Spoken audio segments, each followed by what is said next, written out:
सुप्रभात। कक्षा 2 यह है आपकी व्याकरण माधुरी की पुस्तक है।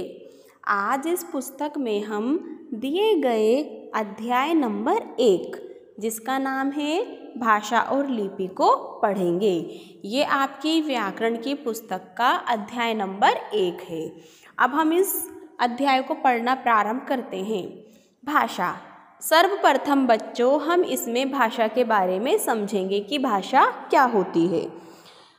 भाषा का अर्थ है बोलना।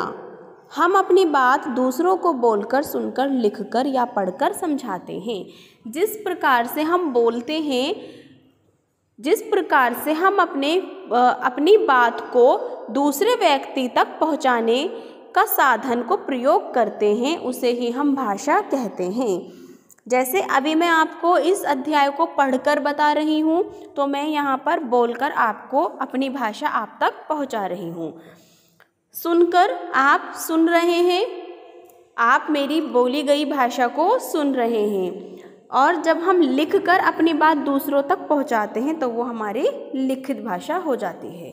इस प्रकार भाषा वह साधन है जिसके द्वारा हम अपने भावों को, विचारों को दूसरों के सामने प्रकट करते हैं तथा दूसरों के भावों को, विचारों को समझते हैं। भाषा के रूप दिए गए चित्रों को ध्यान से देखिए, उनके नीचे लिखे वाक्यों को पढ़िए और समझिए। प्रथम चित्र में दादी कहानी सुना रही हैं। द्वितीय चित्र में नानाजी पत्र लिख रहे हैं। तृतीय चित्र में रश्मि गीत सुना रही है और चतुर्थ चित्र में जावेद पुस्तक पढ़ रहा है। हम दूसरों के विचारों को सुनकर अथवा पढ़कर समझते हैं। भावों और विचारों को दो प्रकार से प्रकट किया जा सकता है। प्रथम कहकर, बोलकर और सुनकर, द्वितीय लिखकर और पढ़कर। अब आप पृष्ठ संख्या 6 पर देखें। भाषा के प्रकार। भाषा के 3 प्रकार होते हैं बच्चों। प्रथम प्रकार है इसमें मौखिक भाषा, द्वितीय प्रकार दिया हुआ है लिखित भाषा और तृतीय होता है सांकेतिक भाषा। अब हम आपको प्रथम प्रकार के बारे में बता रहे हैं जिसका नाम है मौखिक भाषा। जब हम अपने मन के भावों व विचारों को बोलकर प्रकट करते हैं तो उसे मौखिक भाषा कहते हैं। इस समय मैं आपको जो मेरी भाषा का रूप है वो है मौखिक भाषा, क्योंकि मैं यहाँ अपने विचार आपको बोलकर प्रकट कर रही हूँ, तो ये हो गया मौखिक भाषा। द्वितीय लिखित भाषा। जब हम अपने मन के भावों व विचारों को लिखकर प्रकट करते हैं तो उसे लिखित भाषा कहते हैं।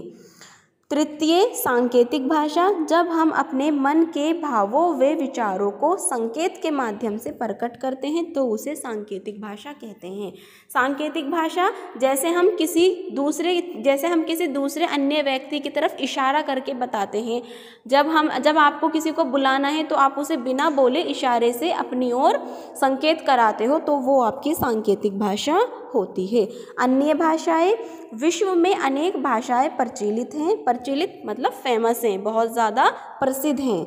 हमारे देश में हिंदी का प्रयोग सबसे अधिक होता है। हिंदी हमारे राष्ट्र की राष्ट्रभाषा है, यानी कि हिंदी हमारे देश की क्या है? राष्ट्रभाषा।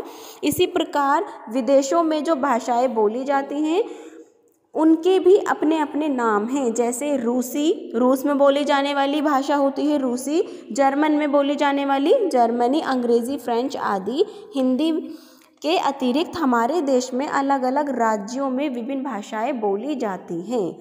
लिपि क्या होती है? भाषा को लिखने के लिए जिन चिन्हों का उपयोग किया जाता है उन्हें लिपि कहते हैं। हिंदी भाषा की लिपि है देवनागरी। हिंदी भाषा की कौन सी लिपि है बच्चों? हिंदी भाषा की लिपि है देवनागरी। कुछ मुख्य भाषाएं और उनकी लिपियाँ। हिंदी हो गई भाषा, इसकी लिपि है देवनागरी। अंग्रेज़ी भाषा की लिपि है रोमन। संस्कृत भाषा की लिपि है देवनागरी। उर्दू भाषा की लिपि है फारसी। पंजाबी भाषा की लिपि है गुरुमुखी। व्याकरण क्या होता है? किसी भाषा को शुद्ध रूप में लिखने व बोलने का ज्ञान कराने वाले विशेष ज्ञान को व्याकरण कहते हैं। इस प्रकार से बच्चों ये अध्याय आपका पूर्ण हुआ। अब आप इस अध्याय को पुनः पढ़ लीजिए।